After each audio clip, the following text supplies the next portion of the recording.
क्या आपको लगता है कि आज भी आपसे मिस्टेक्स होते हैं? क्या आपको लगता है कि आप में आज भी कमी है? क्या आपको लगता है कि आज भी आप पाप करते हैं? आपकी इच्छा से नहीं, आपके ना चाहने से भी परमेश्वर के अजीजों आपके जीवन से पाप हो रहा है, तो आपको क्या करना चाहिए?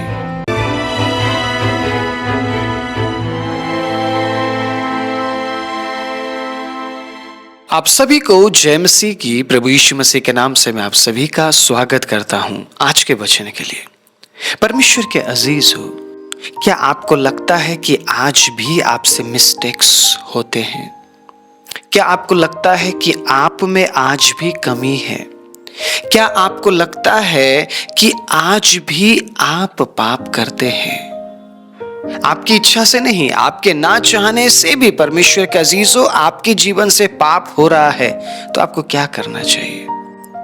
जिस तरीके से एक बुझी हुई कोयले पर हवा लगती है, उसी प्रकार अगर हमने जिन कामों को छोड़ दिया है उन कामों पर हवा लग जाए फिर से, तो दोबारा जलने लग जाएगा।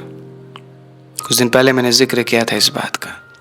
आज मैं और अच्छे से एक्सप्लेन करना चाहता हूं ताकि आप अपने कमियों पर जय पा सके। Praise the lord, hallelujah. क्या आप तैयार हैं आज के वचन के लिए? प्रभु की उपस्थिति हमारे बीच में, और मैं विश्वास करता हूं कि प्रभु अद्भुत रीति से आपसे बात करने जा रहे हैं। आमीन, हालेलुया। प्रभु की महिमा हो।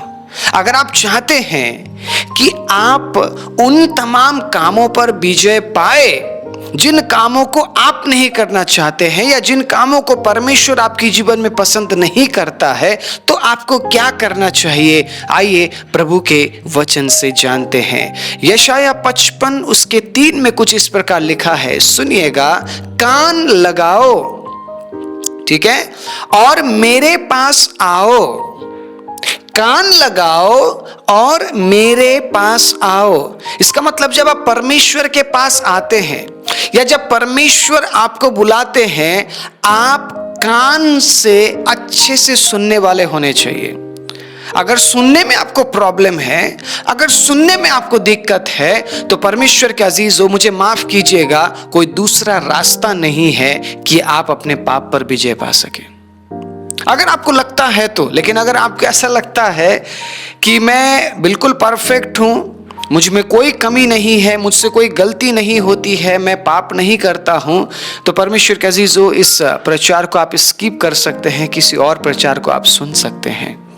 आप स्वतंत्रित है इस बात के लिए, परमेश्वर के अजीजों। लेकिन अगर आपको लगता है कि आप में कमी है, तो रुक जाइए, प्रभु आपसे बात करना चाहते हैं।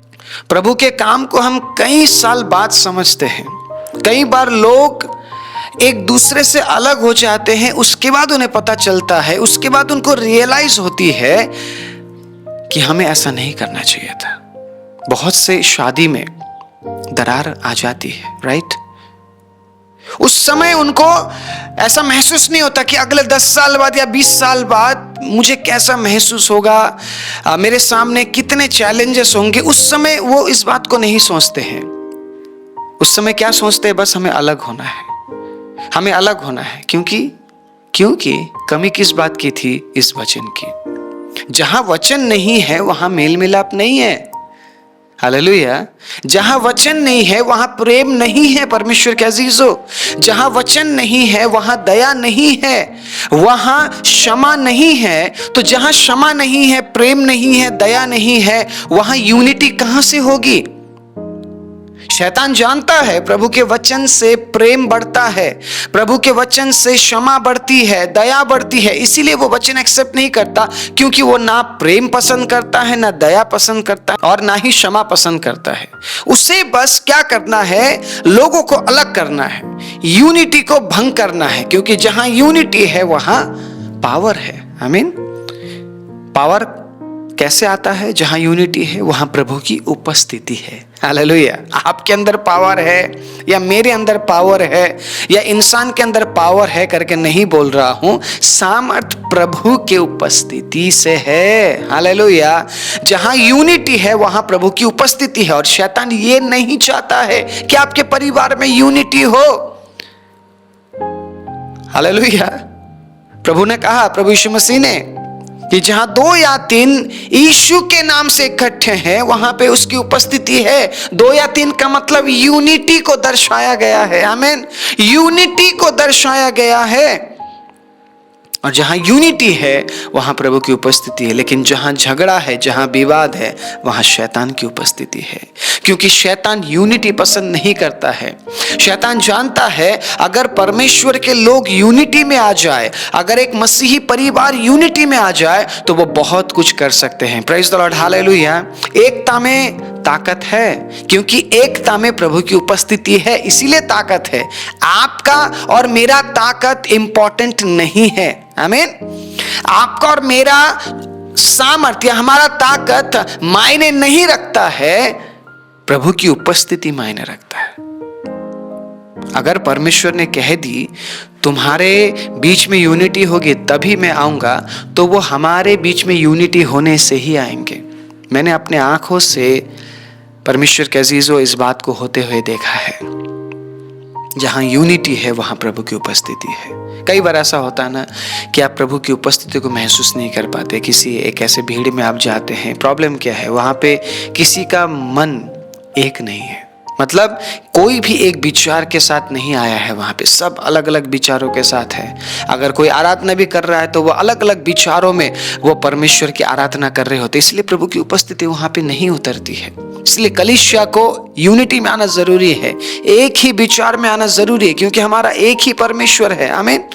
हमारे परमेश्वर बहुत सारे नहीं है। हम एक परमेश्वर पर विश्वास करते हैं जो स्वर्ग में है, जिसने पृथ्वी को बनाई है। अगर हम सभी का अलग अलग परमेश्वर होता तो हम अलग अलग विचारों में जीते, हम अलग अलग प्रकार के जीवन शैली में हम जीते। परमेश्वर के अजीज, हमारा एक ही परमेश्वर है, तो हम अगर उस एक परमेश्वर पर विश्वास करते हैं तो हमारा विचारधारा भी एक ही होना चाहिए। आमीन। हमारी मनसा भी एक ही होनी चाहिए। हम अलग अलग विचार, अलग अलग मनसा के साथ आगे नहीं बढ़ सकते हैं। एक परिवार में 6 लोग हैं और उन तमाम लोगों का अलग अलग विचारधारा अगर होगा तो वो कैसे इस परिवार में यूनिटी आएगा, कैसे इस परिवार में यूनिटी आएगा। परमेश्वर के अजीजों, आप समझ रहे मैं क्या बोल रहा हूं। जब तक आप अपने आप को सुनने के लिए तत्पर नहीं बनाएंगे, जब तक आप सुनने के लिए अपने आप को सक्षम नहीं बनाएंगे, परमेश्वर के अजीजों, आप उस सच्चाई को आप प्राप्त नहीं कर पाएंगे, उस वचन को आप प्राप्त नहीं कर पाएंगे। और अगर आपके जीवन में वचन नहीं है तो फिर जो कोयले बुझ गए थे उनमें दोबारा आग लग सकता है। समझने की कोशिश कीजिए मैं क्या बोल रहा हूं। समझदार के लिए इशारा ही काफी है। पढ़ता हूं मैं आगे, सुनिएगा। यशाया 55 उसका 3। कान लगाओ, मेरे पास आओ, कान लगाओ, मेरे पास आओ, सुनो तब तुम जीवित रहोगे। क्या सुनना है? क्या सुनने से आप जीवित रहेंगे? कहानी? किसके जीवन में क्या हुआ उस बात को सुनकर आप जीवित रहेंगे? प्रेम प्रभु के वचन से है। आप समझने की कोशिश कीजिएगा मैं जो भी बातें बोल रहा हूं, ठीक है। आनंद प्रभु के वचन से है, धीरज प्रभु के वचन से है, कृपा परमेश्वर के वचन से है, भलाई परमेश्वर के वचन से है। पहले आप एक ऐसे जीवन को जीते थे जिस जीवन में आप मरी हुई दशा में थे। ना ही आप प्रेम कर पाते थे, ना ही आप दया कर पाते थे, ना ही आप क्षमा कर पाते थे। आपके हर एक काम के पीछे स्वार्थ था, स्वार्थ छिपा हुआ था परमेश्वर के अजीजों। लेकिन जब से आपने विश्वास किया या जब से प्रभु ने आपको चुन लिया, आपके जीवन में क्या परिवर्तन आया कि आप प्रेम करने लगे, आप दया करने लगे, आप क्षमा नहीं करते थे, आप क्षमा करने लगे, आप क्षमा नहीं मांगते थे, आप क्षमा मांगने लगे। परमेश्वर के अजीज, आपके अंदर धीरज आ गया। कैसे? इस वचन को सुनते रहने से। लेकिन अगर आपने इस वचन को सुनना बंद कर दिया, प्रॉब्लम वहीं से शुरू हो जाएगी। क्या प्रॉब्लम शुरू होगी? जिस बात को मैंने शुरुआत में बोला था, आपने पाप करना अगर बंद नहीं किया, परमेश्वर के अजीजों, आप अपने आप को परमेश्वर के राज्य के लिए तैयार नहीं कर सकते हैं। समझ पा रहे हैं आप मेरी बात? अगर आज भी आपसे मिस्टेक्स हो रहे हैं तो उस मिस्टेक्स को हमें कम करना है ना। शायद संपूर्ण रूप से हम नहीं छोड़ सकते, लेकिन धीरे धीरे कम कर सकते हैं और उससे बाहर निकल सकते हैं। उसके लिए हमें प्रभु के वचन की जरूरत है, जिंदा रहने की जरूरत है। जिंदा रहने का मतलब आपके आत्मा को जिंदा रखने की आपको जरूरत है, क्योंकि एक समय ऐसा था, मरी हुई अवस्था में आप थे, आप मरी हुई दशा में थे, आपका आत्मा मरा हुआ था। इसलिए बहुत से लोग सुसाइड कर लेते हैं, क्योंकि वो मरी हुई दशा में जी रहे हैं और इसीलिए उन्हें मौत पसंद है, जीने से बढ़कर उन्हें मृत्यु पसंद। इसीलिए वो अपने आप को खत्म कर देते हैं। परमेश्वर के अजीजों, वो एक बार भी नहीं सोचते हैं मरने से बढ़कर जीना है, क्योंकि जी कर मैं प्रभु को प्राप्त कर सकता हूं। हालेलुया। सच्चाई को मैं जान सकता हूं। अगर मैं मर गया तो मैं कुछ भी नहीं कर सकता। एक मरा हुआ व्यक्ति कुछ नहीं कर सकता है। और आज प्रभु का वचन हमसे क्या बात कर रहा है? अगर हम वचन सुनेंगे तो हम जीवित रहेंगे। बहुत बड़ी बात है ये, बहुत गहरी बात है ये। अगर मैं इस टॉपिक पर प्रचार करने लग जाऊं, परमेश्वर के अजीजों, कई घंटे बीत जाएंगे, कई घंटे बीत जाएंगे, क्योंकि बहुत ही सेंसिटिव टॉपिक है। बहुत ही गहराई में इस टॉपिक के हम जा सकते हैं। कई बार लोग 10 साल बाद उस बात को समझते हैं जो प्रभु 10 साल पहले उस व्यक्ति को बोलना शुरू कर चुका था। 10 साल लग जाते हैं उसको उस बात को समझने के लिए, क्योंकि वो अपने आप को सुनने के लिए तत्पर बना ही नहीं पाता है। वो सुनता तो है लेकिन भूल जाता है। आज मैं बात कर रहा था किसी के साथ और मैं बोल रहा था, बहुत से ऐसे लोग हैं जो बहुत उत्साह के साथ प्रभु के वचन को सुनते हैं, जिनके बारे में प्रभु यीशु मसीह ने बताया, कुछ बीज झाड़ियों में गिरती है, उगते तो है लेकिन झाड़ी दबा लेती है। आपके मिस्टेक्स आपके बढ़ोतरी को रोक देती है। बार बार पाप करने की आदत है आपके बढ़ोतरी को रोक देती है। आप सुन रहे हैं और आप बढ़े भी, लेकिन एक जगह में आकर रुक गए। फिर जो झाड़ी है उसने आपको बढ़ने नहीं दिया। आपके मिस्टेक्स ने आपको बढ़ने नहीं दिया। क्यों? क्योंकि आपने सुनना छोड़ दिया। आप सुनने में कमजोर हो गए। और जो व्यक्ति सुनता नहीं, परमेश्वर के अजीजों, वो जीवित भी नहीं रहता है। मरा हुआ व्यक्ति बढ़ नहीं सकता है। आप समझ रहे मेरी बात? जो मर गया उसमें कोई बढ़ोतरी नहीं है। जो मर गया वो सड़ने लगता है, गलने लगता है, उसका नामो निशान मिटने लगता है। इसीलिए कुलिस्सियों की किताब में 3 अध्याय उसके 16वीं आयत में क्या लिखा है सुनिएगा। 3 अध्याय उसके 16वें आयत में बहुत ही सुंदर वचन है, बड़े ध्यान से सुनिएगा। मसीह के वचन को अपने हृदय में अधिकाई से बसने दो। कौन से वचन को? पर्टिकुलर होना पड़ेगा हमें, ठीक है? इस बात को मैं क्लियर कर देता हूं, जो आप पढ़ रहे हैं पर्टिकुलर होना पड़ेगा। अब यहोशू को परमेश्वर ने जब बोला, यहोशू को पर्टिकुलर होने के लिए बोला व्यवस्था के पुस्तक के अनुसार। प्रभु ने यहोशू को ये नहीं बोला कि ये सुन ले वो सुन ले, नहीं, वचन सुन, वचन सुन। आज टीचिंग्स को लेकर डिबेट है कि मेरा टीचिंग अच्छा है, उसका टीचिंग अच्छा है, वो सही सिखा रहा है।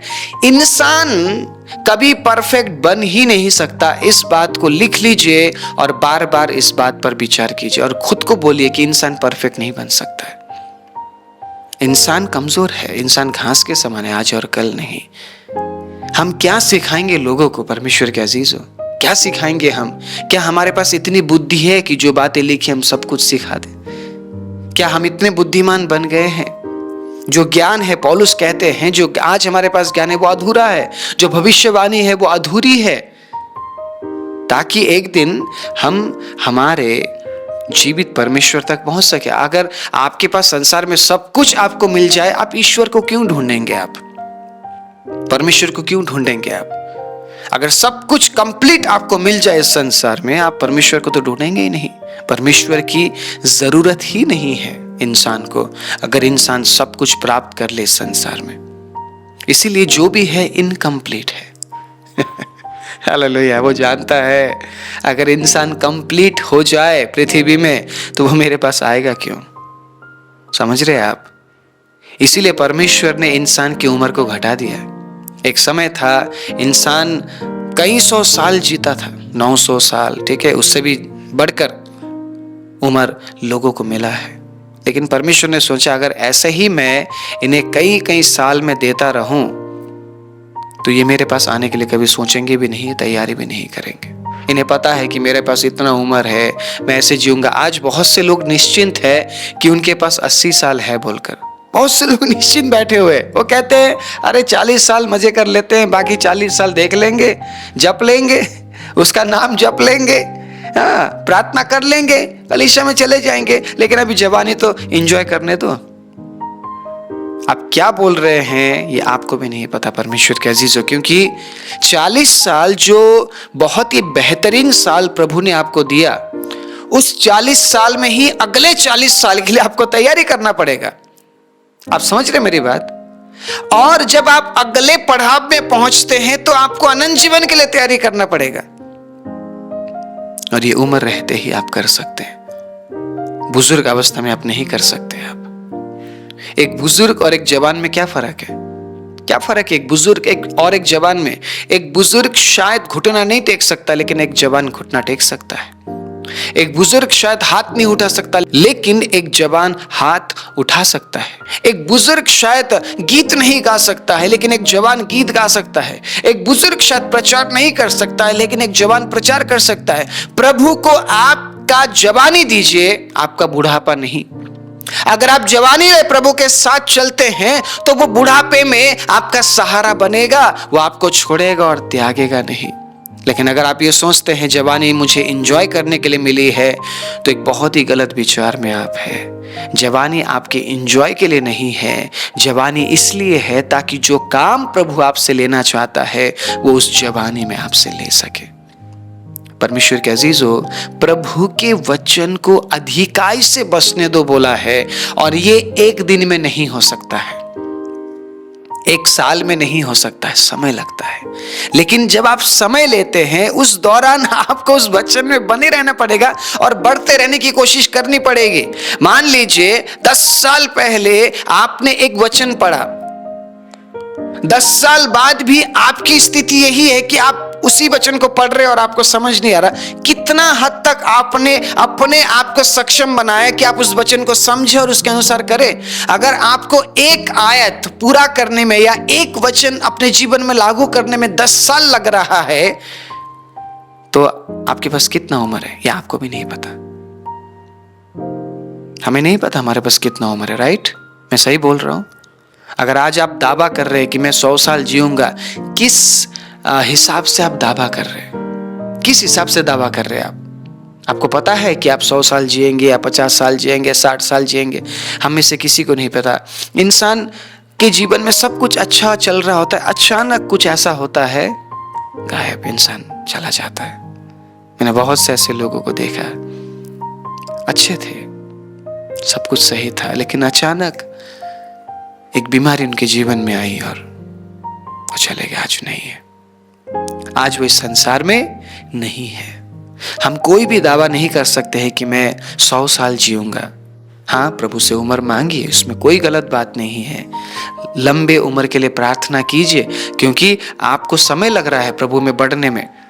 आप समय ले रहे हैं और आप चाहते हैं कि इस संसार में रहकर मैं और प्रभु की सेवा करूं। आप उम्र मांगिए, आप मांगना चाहिए, इसमें कोई गलत बात नहीं है। लेकिन मैं ये कह रहा हूं, हम में से किसी को नहीं पता कि हम कितने साल तक जिएंगे। इसीलिए हर एक पल बहुत इंपॉर्टेंट है, हर एक क्षण बहुत इंपॉर्टेंट है। और अगर प्रभु के वचन को अधिकाई से हमें अपने हृदय में बसाना है तो क्या करना पड़ेगा? कितना उस वचन को छानबीन करना पड़ेगा परमेश्वर के अजीजों, कितना उस वचन में घुसना पड़ेगा। आप सोच लीजिए इस बात को। एक दिन प्रचार सुनने से आपका उद्धार हो जाएगा, इम्पॉसिबल है। आपको उस वचन को अपने जीवन में लागू करना पड़ेगा, उस वचन को आपको अपने जीवन में काम करने देना पड़ेगा। और धीरे धीरे जब आप बढ़ते जाएंगे बढ़ते जाएंगे बढ़ते जाएंगे बढ़ते जाएंगे, आप बढ़ने के लिए समय नहीं लेंगे परमेश्वर के अजीजों, आप बस पढ़ा पार करते जाएंगे और आप मैच्योर बनते जाएंगे, आप सिद्ध बनते जाएंगे, क्योंकि आपने प्रभु के वचन को अपने हृदय में अधिकाई से बसने दिया है। आमीन। बार बार आपने वचन को पढ़ा है, बार बार आपने अध्ययन किया है, आप जेन्युइन थे जब आपने वचन पढ़ा। आपने गलत विचार के लिए या गलत काम के लिए प्रभु के वचन को इस्तेमाल नहीं किया। आपने जब जब प्रभु के वचन को पढ़ा तब तब आपने ये कहा कि प्रभु आपके वचन के अनुसार मेरे जीवन में हो, और आपने हमेशा प्रभु के वचन को लोगों के सामने रखने की आपने कोशिश की, वचन के अनुसार जीवन जीने की आपने कोशिश की। और ये एक दिन में पॉसिबल नहीं है, समय लगता है। लेकिन 20 साल के अंतराल में क्या वाकई में आप पूरे 20 साल प्रभु के वचन के साथ बने रहे, या आपने 19 साल ऐसा काम किया जो वचन के खिलाफ था और आप 1 साल वचन को अध्ययन कर रहे हैं। बहुत से लोग पता है क्या सोचते हैं, हम 6 महीने के ट्रेनिंग में चले जाते हैं, वहां जाके सीख लेंगे। आपने जो 20 साल में नहीं सीखा वो 6 महीने में सीख जाएंगे आप? 20 साल ज्यादा है या 6 महीने ज्यादा है, मुझे बताइए। वो आपको प्रैक्टिकली सिखाना चाहता है। हाँ ठीक है, ट्रेनिंग सेंटर्स होने चाहिए, लेकिन वहां पे आप उतना नहीं सीखते हैं जितना आप प्रैक्टिकल लाइफ में सीखते हैं। यहोवा मेरा चरवाहा है, मुझे कुछ घटी ना होगी, कब सीखेंगे आप? जब आप प्रैक्टिकली उस बात को अपने जीवन में आप देखेंगे कि आपके पास कुछ नहीं है और आप क्या बोल रहे हैं, यहोवा मेरा चरवाहा है, मुझे कुछ घटी ना होगी। प्रैक्टिकली प्रभु आपको दिखाना चाहता है, प्रभु देखना चाहता है कि जब आपके पास कुछ नहीं है तब किस तरीके से आप परमेश्वर को अपने जीवन में स्थान दे रहे हैं। प्रभु देखता है, प्रैक्टिकली देखता है। वो यूसुफ को प्रैक्टिकली देखा कि यूसुफ व्यभिचार करेगा या नहीं, देखा, राइट। यूसुफ को प्रैक्टिकली उसमें होना पड़ा, उस जगह में होना पड़ा, उस परीक्षा की जगह में होना पड़ा। तब यूसुफ ने क्या बोला कि मैं इस गलत काम को नहीं करूंगा, मैं पाप को नहीं करूंगा, मैं मेरे परमेश्वर के विरोध में मैं नहीं जाऊंगा। तब परमेश्वर ने देखा कि हाँ यूसुफ प्रैक्टिकल है। यूसुफ ने इनकार किया और यूसुफ वहां से भागा है। यूसुफ ने उस काम को नहीं किया है। परमेश्वर के अजीजों, प्रैक्टिकल समझते हैं आप? बहुत हो गया, बहुत बड़ी बड़ी बातें, अब प्रैक्टिकल का समय है। दिखाइए परमेश्वर को प्रैक्टिकल करके और बताइए कि आप उसके बेटे और बेटियां हैं। ये कब संभव है? कब संभव है? बुझे हुए कोयले को और बुझाना है तो आपको परमेश्वर के वचन को अधिकाई से अपने हृदय में बसने देना पड़ेगा। उसके लिए समय भी लगता है, प्रयास भी लगता है, आपका मेहनत प्रभु देखेगा, आपका प्रैक्टिकल लाइफ, आपका व्यवहारिक जीवन प्रभु देखेगा कि कितना आप परमेश्वर के वचन को अपने व्यवहारिक जीवन में आप इस्तेमाल कर रहे हैं। बहुत से लोग संडे के बाद प्रभु के वचन के साथ उनका कोई नाता नहीं है, फिर अगले संडे के वो प्रभु के वचन को उठाते हैं। मतलब हफ्ते में सिर्फ एक बार वचन के साथ वो रिश्ता बनाते हैं और वो कहते हैं कि हाँ जी मैं तो प्रभु के बहुत नजदीक है। सिर्फ एक दिन प्रभु के वचन के साथ लाइफ को जीते हैं वो। आप खुद सोचिए कितना डेंजर जोन में है वो लोग। क्यों? क्योंकि उनके जीवन में वचन की कमी। और कभी भी जो आंख अभी भी कोयले में है, थोड़ा थोड़ा उसमें हवा लग सकता है और वो आंख और फैल सकता है। परमेश्वर के अजीजों, कभी भी हो सकता है ये काम। समझिए आप, कभी भी हो सकता है ये काम। अगर आप संपूर्ण रीति से परमेश्वर के अजीजों उन पापों को, उन कामों को आप दबाना चाहते हैं, आप हावी होना चाहते हैं अपने जीवन के पापों में, अपने जीवन के कमजोरी में, तो प्रभु के वचन को अधिकाई से बसने दीजिए। जानिए कि वचन में क्या लिखा है, क्या करना है। ठीक है, आत्मिक जीवन में बढ़ने के लिए क्या करना है प्रभु के वचन में दिया है। ठीक है, किस तरीके से मैं प्रभु के नजदीक जा सकता हूं, प्रभु के वचन में दिया गया। तो जब तक आप वचन के साथ एक घनिष्ठ रिश्ता नहीं बनाएंगे, ठीक है, एक क्लोज रिलेशनशिप में आप नहीं आएंगे प्रभु के वचन के साथ, तब तक आप उन बातों पर हावी नहीं हो सकते हैं। और गलती गलती से भी किसी ने हवा दे दिया, आपके क्रोध को हवा दे दिया, आपके जीवन के अभिलाषाओं को हवा दे दिया, बहुत खतरनाक तरीके से फिर जल उठेगा। बुझी हुए आग को मत जलाइए। एक आग जो प्रभु ने जलाया है उसे बुझने मत दीजिए। और जो दूसरा जो कोयला बुझ चुका है आपके बुराई का, परमेश्वर के अजीजों, आपके पापों का, आपके गलत विचारों का, उसमें हवा लगने मत दीजिए। वचन ले लेकर परमेश्वर के अजीजों उन बातों पर आप हावी हो जाइए, ताकि बुझे हुए आग पर, बुझे हुए कोयले पर हवा ना लगे और वो दोबारा आग ना पकड़ सके। बहुत से लोग क्या है, आज परमेश्वर के अजीजों, वो चाहते तो है उन बातों से अलग रहना, वो चाहते तो है कि वो संपूर्ण रीति से उन बातों को छोड़े, लेकिन वचन की कमी के कारण वो उन बातों पर हावी नहीं हो पा रहे हैं। संपूर्ण रीति से आप उन बातों से अलग नहीं हो सकते, आप उन विचारों से अलग नहीं हो सकते हैं। कहीं ना कहीं वो विचार आपके अंदर होगा परमेश्वर के अजीजों, लेकिन अगर हम अधिकाई से प्रभु के वचन को अपने हृदय में बसने देंगे तो फिर आप हावी हो सकते, आप जय पा सकते। एक एक करके उन कामों पर आपको जय पाना है, क्योंकि प्रभु निकट है। अब प्रैक्टिकल होना पड़ेगा, हमें प्रैक्टिकल करके दिखाना पड़ेगा। अब प्रैक्टिकल टाइम है परमेश्वर के अजीजों, सिर्फ पढ़ते रहने का टाइम नहीं, बल्कि अब इस्तेमाल करने का टाइम है। प्रभु के वचन को यूज करने का टाइम है। हालेलुया। वचन को अधिकाई से बसने दो, तब जाकर हम सिद्ध ज्ञान, ठीक है, सिद्ध ज्ञान सहित एक दूसरे को सिखाओ और चिताओ और अपने अपने मन में अनुग्रह के साथ परमेश्वर के लिए भजन और स्तुति गान और आत्मिक गीत गाओ। ये सारी बातें प्रभु के वचन के साथ जुड़ी हुई है। अगर आपने मसीह के वचन को अपने हृदय में अधिकाई से बसने दिया, तो सुनिएगा, अगर आपने मसीह के वचन को अपने हृदय में अधिकाई से बसने दिया तो आप सिद्धता की ओर बढ़ते हैं। वो सिद्ध ज्ञान आप हासिल करते हैं, उसके बाद आप एक दूसरे को सिखा सकते हैं। ठीक है, परमेश्वर के अजीजों, ये दोष हम पर नहीं आएगा, जैसा गुरु वैसा चेला, दोनों नरक में ठेलम ठेला। ये बात हम पर नहीं आएगी, ठीक है, यह कहावत हम पर नहीं आएगी, क्योंकि हमने प्रभु के वचन को अधिकाई से अपने हृदय में बसने दिया है। उसके बाद जो ज्ञान हमें मिला है, जो सिद्ध ज्ञान हमें मिला है, हम एक दूसरे को सिखाते और चिताते हैं। बस उतना ही नहीं, बल्कि हम अपने मन में, जिस मन में हम पहले बुरे विचार में थे, अब उस मन में हम क्या करते हैं, अनुग्रह के साथ परमेश्वर के लिए स्तुति, भजन और आत्मिक गीत गाते हैं। ये सिर्फ बाहर नहीं होता है, अंदर भी होना चाहिए। हालेलुया। सिर्फ बाहर गीत गाने वाले हमें नहीं बनना है, हमें मन में भी परमेश्वर के अजीजों, हमें भजन कीर्तन करते रहना है, गीतों को गाते रहना है, ताकि हमारा मन भटके ना, हमारा मन पुरानी बातों की ओर ना जाए।